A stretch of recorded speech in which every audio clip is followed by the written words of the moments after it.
Here we go. So I'm gonna go ahead and jump on the um, okay. So inflection management. You'll notice that I took off the point from this slide and from this title. Part of the reason is because I wanted to make sure to emphasize that inflection is not just a point. You're going to experience it multiple times. Excuse me. And so you need to be able to think about it not as a particular singular event. So what is career inflection? So it's these moments of change, moments of transition.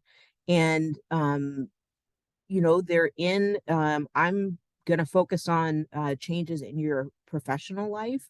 And for many of you, the change is going back to school, and trying to manage that difference in your life and in your flow, in your income, and all of these things in your networks, right? So you can sort of, there are lots of ways to categorize inflection moments, right? One is voluntary, the other is involuntary. Voluntary are things like going back to school, choosing to start a family, choosing to change careers, right? So it's that choice piece. Involuntary are places where you don't have choice and you don't have agency. So, you're fired, you're laid off, your job is closing, or your organization is closing. Um, a you get hurt, or you get diagnosed with a chronic disease, right? So those are those involuntary moments. And all of these, and so then you can also categorize it as short term and long term, and so and other categorizations. But one thing that we won't talk about, but that is really important to think about, is that oftentimes it's not just your job or your career that's changing. Oftentimes there's also a geographic move. You might be, if the transition is starting a family, right? It might be a new marriage, it might be a second marriage. um you know there might be a pandemic going on. Like there's context for changes, and so they're not singular, and B, they're not something which exists in a vacuum. Okay. Any questions or thoughts? Okay. I am curious what resonated with you about this session. So, what I'd be curious if you're comfortable with learning why you decided to do this. You have lots of things to do. Why did this seem of value to you? Just come off mute and share. Yeah, I'm happy to share. So just before starting in September, I'd been working over 2.5 years in a very new position for me. I was a coordinator role within housing. So it sort of was my background is in psychology and behavioral health, and I did outreach counseling. And so then uh, the plan then, I guess, was sort of, all right, complete undergrad and then consider master's for counseling or to become a therapist, do the hours required for that, and then, take it from there. When I began that role, I was just making, as far as salary goes, more than I think I would have been able to compensate for going the same route that I had initially kind of planned out for myself. Mm-hmm. Um, and in my head, I kind of said, okay, well, why don't I just make that plan my retirement plan? Kind of, I'll become a therapist later in life after all the work experience and skill set building that I can do along the way. And so, yeah, I decided to take this next step with fortunately support my spouse and his family. And yeah, I just I knew I was going to find myself, I think, burning out, and I didn't want to do that. And Mhm.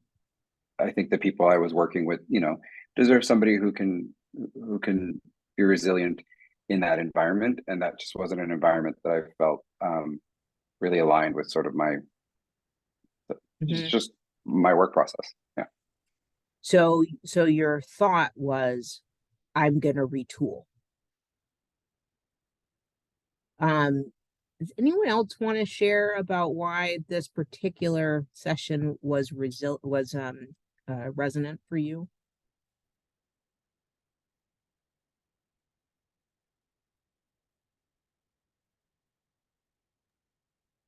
I'm happy to share. Please. I think, yeah, just understanding some of the kind of parameters around what a moment of transition looks like for various reasons is helpful. Mm-hmm. Personally, mine was voluntary, so I think being able to kind of, specifically point to that, my experience, but I think Mm-hmm. it's helpful to be able to discuss these kind of broad parameters for folks you might encounter later on, either as a colleague or as a manager, being able to, speak to their experience. Mm-hmm. No, great. This is really helpful. Julia, Alange, if you are not comfortable sharing now, I'm hoping that you will share your experiences throughout. Um, but I just want to pick up on something that Brandon just said, which is right now your change that you're thinking about may be voluntary, but I want to normalize the involuntary as well. um, you're seeing the news, you're seeing what's going on in the tech sector, or particularly with large tech. You're seeing what's going on with higher ed, right? So these are just some industries. You're obviously seeing what's going on in terms of the recession, not recession, recession, not recession. So there's a lot going on, a lot of context, which might lead to an involuntary transition. And so I want to normalize that, and to take it away from you, and to recognize the context, right? All right. So I think this is the most important part of this. So this is a framework for you to think about how you manage these moments. Okay. As with any rubric, it's not linear. It's not it's iterative by definition. There will be you might need to regulate multiple times. You might need to respond multiple times, right?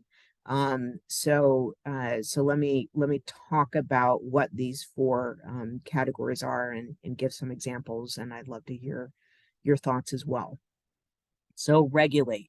You've probably heard this term used for uh, how to engage, right?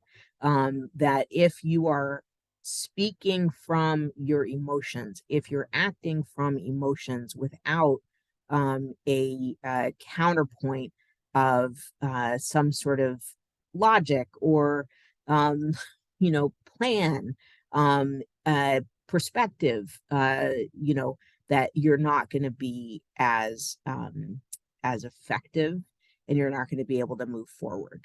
If you're thinking about, oh my God, this feels so horrible. I can't believe I've done everything right. Why was I laid off? I should have been the one they kept, and I don't.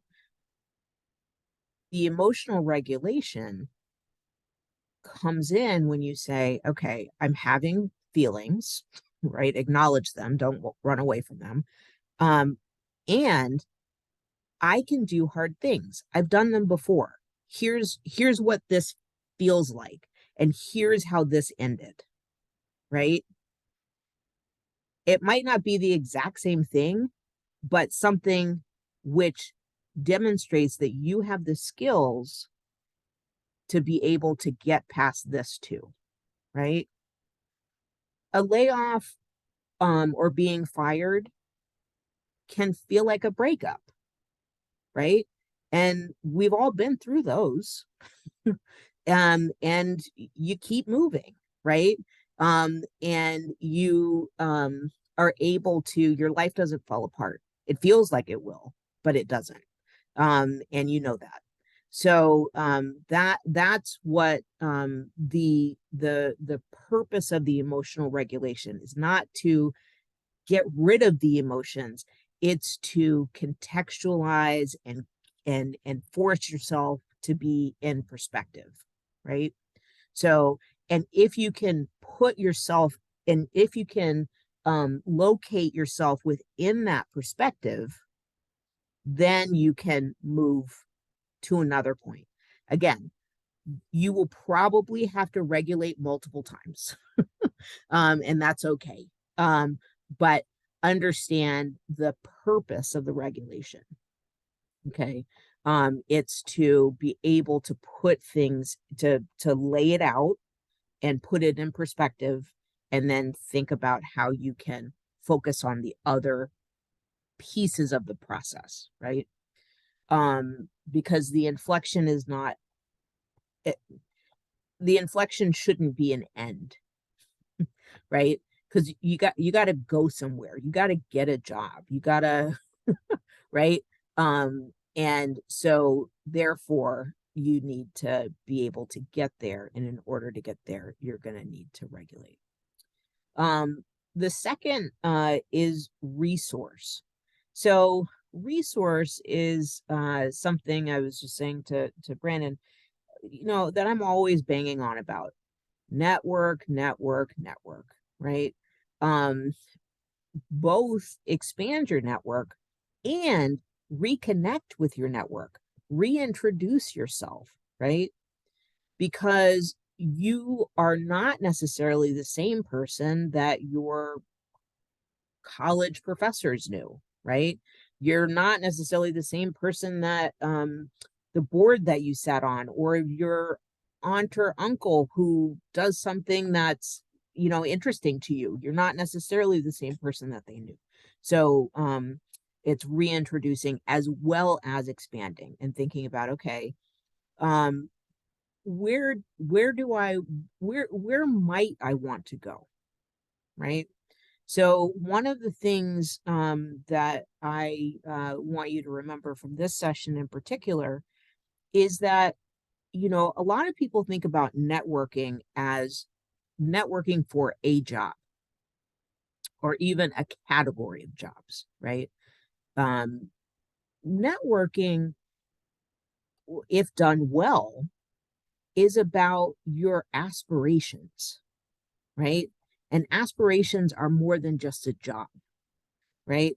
It's a how to get to where you see yourself, right?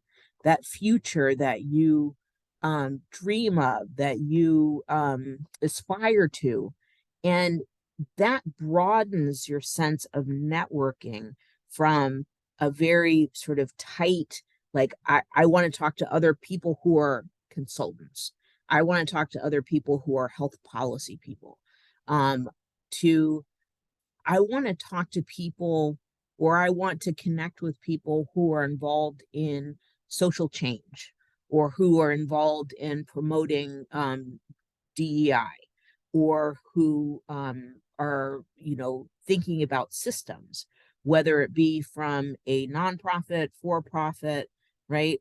Health, prison, right? But, I want to understand how my aspirations can be actualized. And in order to do that, I need to know and talk to people who have been there, right?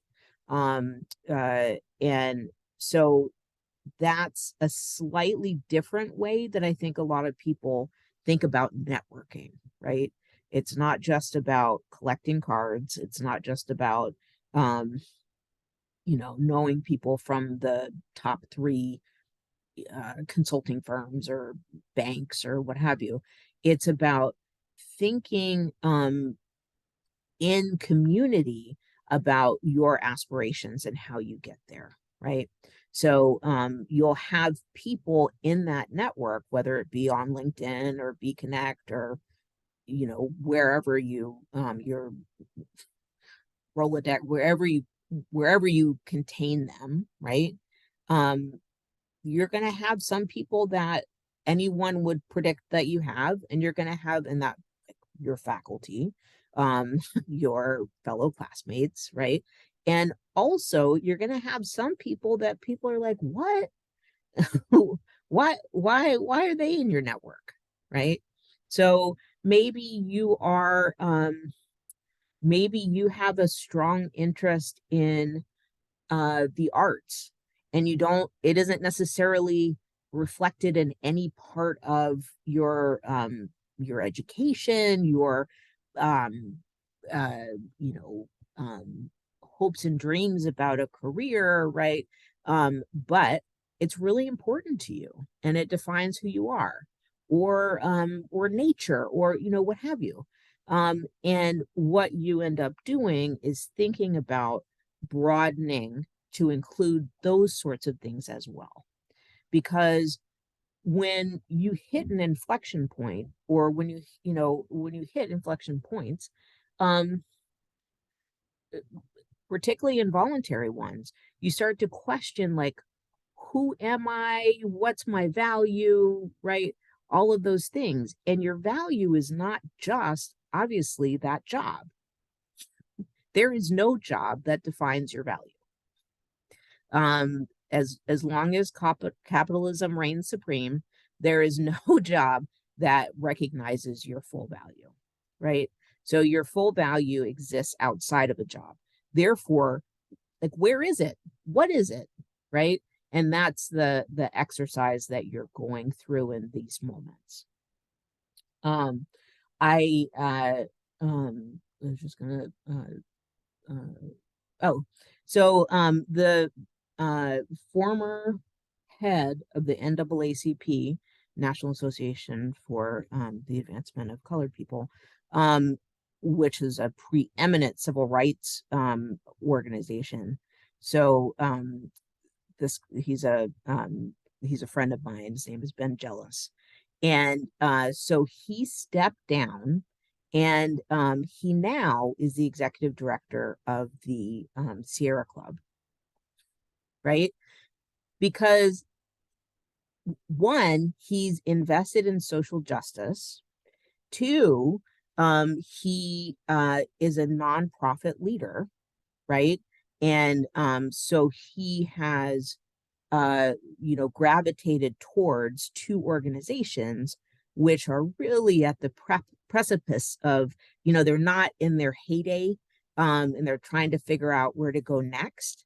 And he has the skills and the vision and the connections and all those things to be the right person for both of those organizations.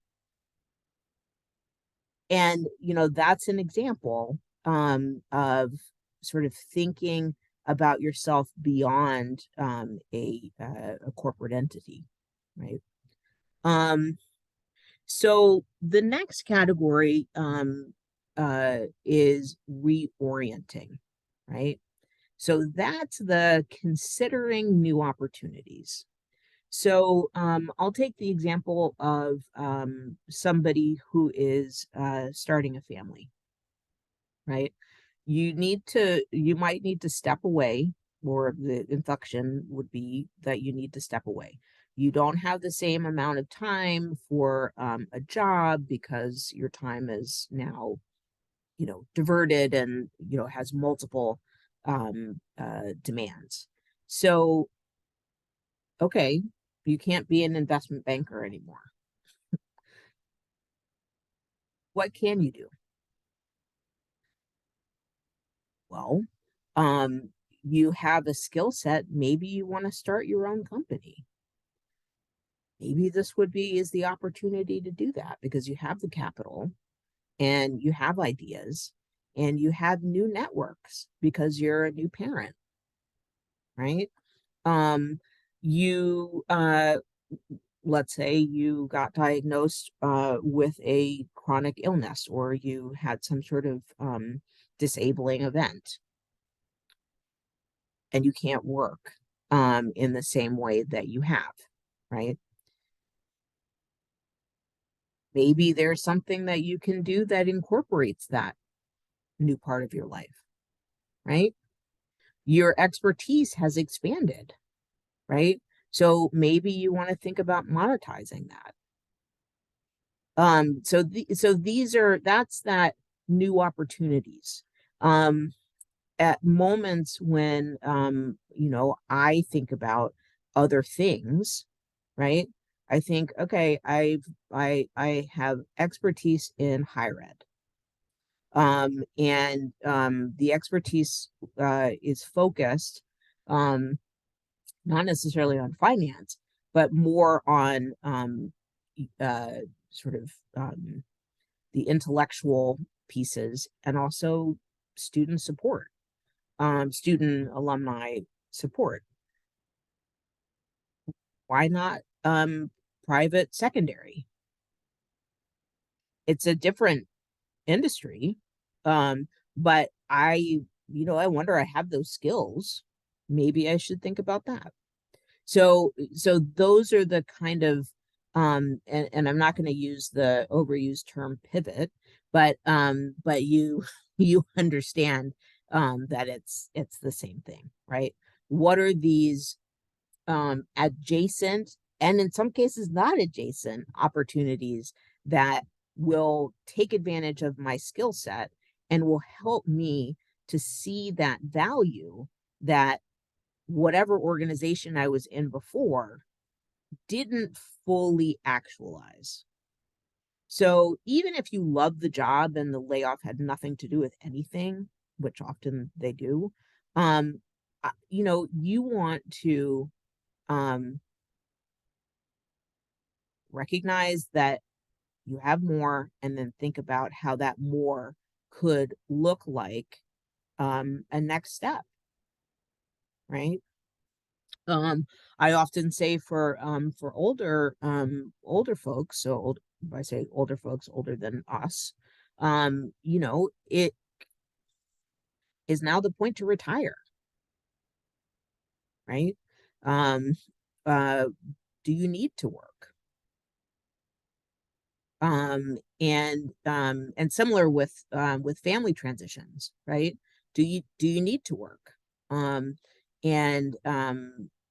do you need to work now, right? Because like what you're doing at a moment doesn't mean that you have to do it for the rest of your life. So all right, so then the final thing is, okay, so you've regulated, you've resourced, you've reoriented. Now you got to respond. You got to act. Okay. And that's why I was emphasizing that inflection is not an end. You need to respond to it. You need to figure out what that change is going to look like and how you're going to make it into something. Okay. Any questions about this, and also any anecdotes or things that you wanted to share? I gave some examples. I really appreciate how you mentioned reintroducing yourself in the resource principle, because I think that that is really crucial, especially for example, I have a lot of my original sort of starting network. Many are either clinicians or have started families, so they may not be in the work field anymore, but they have also moved to different areas in the country, and so I still stay connected that way. So that's great to know that those options are there. Yeah. And regulating is important but challenging, especially if one is unable to overcome the nuance of how it came about. And there are cases, of course, where it might not be anything you did, but it may just be you know, it always feels like obviously something done to Context. you, and that's Yep. hard. Yeah, that's Yep. hard. Yep. And that's why I want to emphasize that you want to broaden it out and take it away from you, and right. And then the piece that should be about you is that reorientation, right? That is the resourcing and the reorientation. That's about you. The actual impetus for the inflection probably has nothing to do with you, right? And even if it does, that's not the important piece. The important piece is next. So, or what you're doing next. So that's a really, it's a really important thing. And being around people who really care about you. You know, family, lovers, animal, you know, whatever. People people or things that you know, really care about you, and really appreciate your intrinsic value. That's important. I always so I'm married to a clinician, a therapist, but I do think that therapy is incredibly useful. Um, Always, but particularly in these moments. Okay. Other thoughts?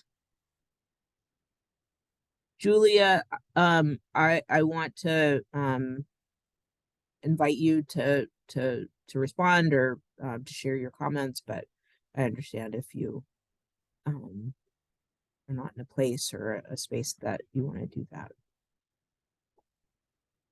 Okay. All right. So this is the frame. So I mean, like, if you're going to put anything on your wall, I think, you know, it's like remembering these 4 R's and remembering that, you know, if you're stuck at resource, you know, is it because you haven't been able to regulate? Um, is it because you need to reorient before you can effectively resource, right? And oftentimes it's that respond that necessitates you going back to the other 3, right?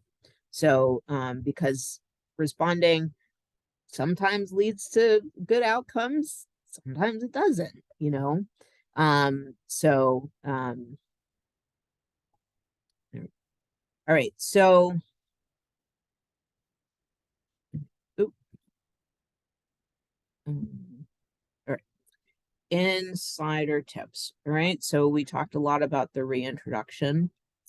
I have mentioned this in other spaces, and I just want to raise it again, and that's cultivating a board of directors.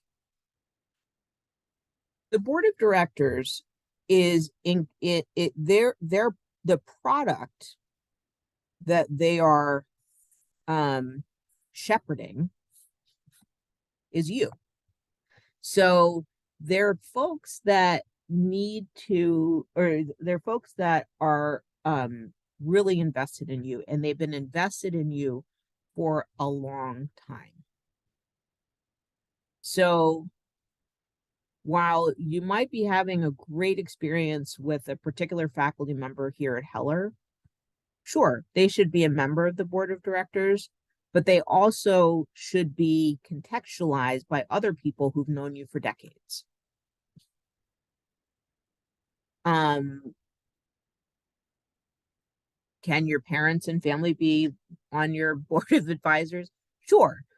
I would, you know, I feel like they might be better placed in other locations, you know, lovers, that sort of thing.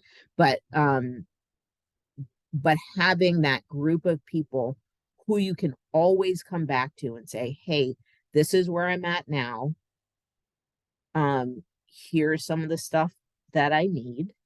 And you know, I want to bounce back. Are there other people I should be talking to? Are there, right? people who are, this board of directors is very invested in the product. And the product is who you will be, right? Not who you were, but who you will be. Okay. Next I would say use and I'm kind of coming back to some similar themes, but using resources from multiple moments of your life, from different places that you've lived, from different points in your educational journey, right? Different jobs. So I mean, Abraham, you've talked a lot about kind of your different industries, or your industry shift. That doesn't make the folks that knew you and thought you were really great in your previous career irrelevant. It just makes them different, right? Maybe not primary, but still relevant. Okay. I tell a personal anecdote. So when I mentioned a little bit an inflection point where I was considering leaving higher ed and going to private secondary. And so as I thought about making that transition, the people who sort of came back into my life. So one person who's a mentor to me and a mentor about everything, personal, professional, right? And it just so happened that also she is on a search firm, like the preeminent search firm. It's called Carney Sandow, the preeminent search firm for private secondary. So I was able to talk to her, and she was able to make some things move that would not otherwise probably have moved. The other person who I reached out to in that moment, so when I was in elementary school, where was I? I was in the Bay Area of California. I went to a private school. I kid you not. So it's been decades. The head of school when I was in second grade is still the head of school. So she still remembers me. So she actually reached out to me because she wanted to do something at Harvard. And so I reached back out to her, and she had some great suggestions and she had some great reflections. And it was really useful to talk to somebody who's known me for literally decades. So that's a sort of thing, kind of really thinking broadly about who you have been, and how to bring that into the who you will be. Next, be patient with yourself. This is hard. Humans can do hard things. You have done hard things. You will continue to do hard things, and this is one of them. So, don't beat yourself up. And as we've talked about a couple times, this is not the only transition you're going to have. Any questions about that? Or comments, reflections? Okay. All right, so some final thoughts. Cohort support. I often think that you learn as much, if not more, from people who are at a similar point. So, I wonder if some sort of a discussion group, whether it be a book discussion group or a I don't know, activity group or something. But I think when you're in these moments, and like I said, most people now, like in your space at Heller, are made voluntary transitions, but many of them also made voluntary transitions because it started with an involuntary transition, or that that is context for how they're thinking about their next move. right? So I think and also not everyone's doing school in the same way, right? And so just kind of talking about that with folks. And I don't think it makes sense for an administrator, definitely not an administrator like me, to be putting together those groups, but I support strongly the students thinking about that and kind of putting that together, or making that a component of HSA or, what have you. We talked about networking for your dreams and aspirations instead of for a job. So I didn't talk about this as explicitly, but tapping into your creativity and other rejuvenating outlets. So again, I'll use a quick personal anecdote. So when I made a career transition, I also like moved geographically, and I moved from the city to the country. And what was able to reconnect with is the fact that I was a senior Girl Scout and loved nature and blah blah blah. But I didn't fully appreciate how much a connection to the natural world was important to me. So now living in the country, I have learned how to tap maple trees. I've learned how to forage for different berries and whatnot. And that all is so important to me. And as I think about what energizes me or rejuvenates me, that's a key component of it. And it's something that I've learned so that in the future, when there's another transition, right? That's something that I need to keep in my life in order to stay rejuvenated. Um, and just to be super corny, I actually had my wife um, uh, paid for me to get a tattoo about my connection. And so I have that when I'm in the office. I'll show you. It's on my, I think it's on my forearm. So the dog, no, you can't see it. No, you can't see it. It's too hard. But anyway, of the dog and the nature.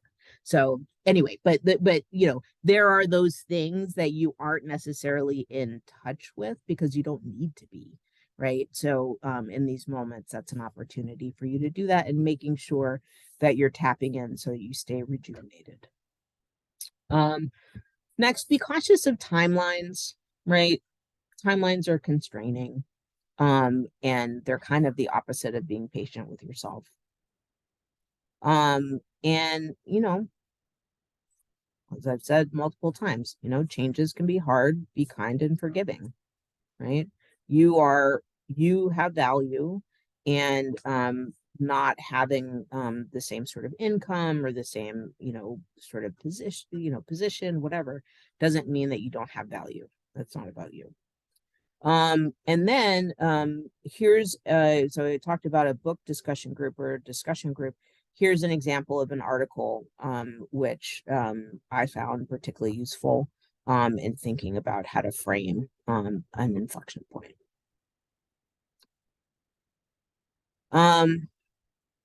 Questions, thoughts?